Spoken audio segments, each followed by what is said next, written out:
Albert Einstein का जन्म 1879 को जर्मन साम्राज्य के उल्म शहर में हुआ था।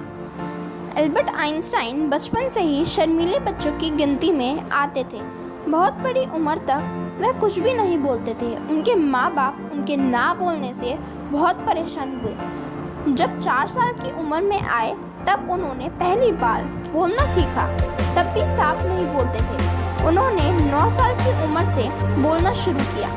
उनके बोलने का किस्सा भी काफ़ी मज़ेदार है। जब वो खाना खा रहे थे उस समय उन्हें सूप गरम लगा तो बोले कि सूप बहुत गरम है। यह सुनकर उनके माँ बाप बेहद खुश हुए और पूछा कि अब तक तुम क्यों नहीं बोलते थे। तो आइंस्टाइन का जवाब था कि अब तक तो सब कुछ ठीक था तो इसलिए नहीं बोला।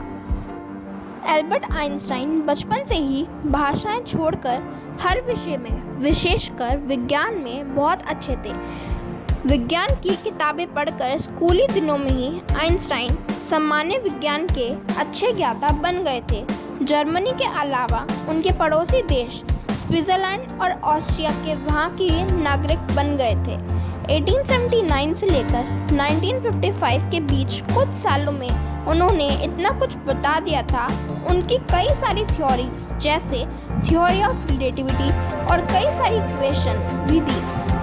उन्होंने इन सारी थ्योरीज और अपनी इन सारी इक्वेशंस के चलते दुनिया को एक ऐसा जीवन दे दिया था कि आज जो हम इतना टेक्नोलॉजी में इतनी आगे हैं वो भी उनकी ही वजह से।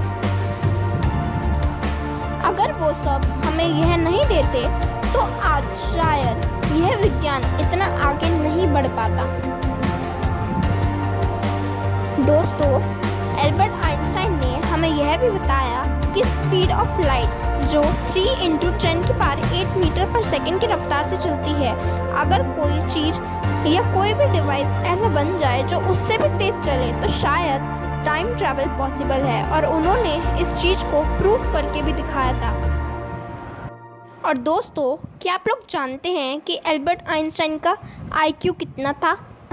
तो आज मैं आप लोगों को बताती हूँ। एल्बर्ट आइंस्टाइन का IQ 160 था, जो नॉर्मल से कहीं ज़्यादा है।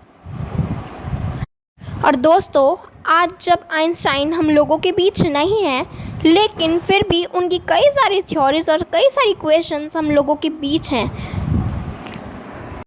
Interesting fact about Albert Einstein. Fact number 1, Albert Einstein का जन्म 14 मार्च 1879 को हुआ था। इसलिए इस दिन को पूरी दुनिया में जीनियस डे के रूप में सेलिब्रेट किया जाता है। फैक्ट नंबर 2, एल्बर्ट आइंस्टाइन अपने पूरे जीवन में कभी भी गणित विषय में असफल नहीं हुए। उन्होंने 15 साल की उम्र में कैलकुलस में महारत हासिल की थी। फैक्ट नंबर 3, आइंस्टाइन को सोना बहुत अच्छा लगता था और इसी वजह से वह रोज़ाना कम से कम 10 घंटे सोते थे। फैक्ट नंबर 4, एल्बर्ट आइंस्टाइन की अपनी कोई कार नहीं थी और उन्होंने कभी नहीं सीखा कि कार कैसे ड्राइव करना है। Fact number 5, Galileo Galilei Albert Einstein के मन पसंदीदा वैज्ञानिक थे।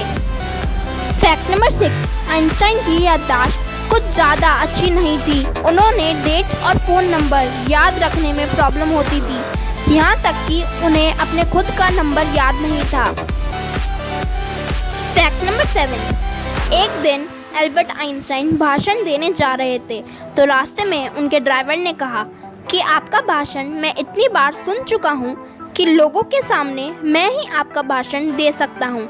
यह कहकर कि ठीक है, आज तुम मेरी जगह भाषण देने चले जाओ। आइंस्टाइन ने ड्राइवर के पोशाक पहनकर उसका स्थान ग्रहण कर लिया। भाषण हॉल में ड्राइवर ने सचमुच आइंस्टाइन के जैसे ही धुआंधार भाषण दिया। भाषण देने के बाद जब लोगों ने प्रश्न पूछने शुरू किए और ड्राइवर पूरे आत्मविश्वास के साथ जवाब भी सही दिए, किंतु किसी एक ने ऐसा कठिन प्रश्न पूछ लिया कि ड्राइवर को उसका उत्तर नहीं पता था। इस पर ड्राइवर ने कहा, अरे इस प्रश्न का जवाब तो इतना सरल है कि मेरा ड्राइवर बता सकता है। ऐसा कहकर उन्होंने ड्राइवर वाली पोशाक पहने आइंस्टाइन को जवाब देने के लिए खड़ा कर दिया।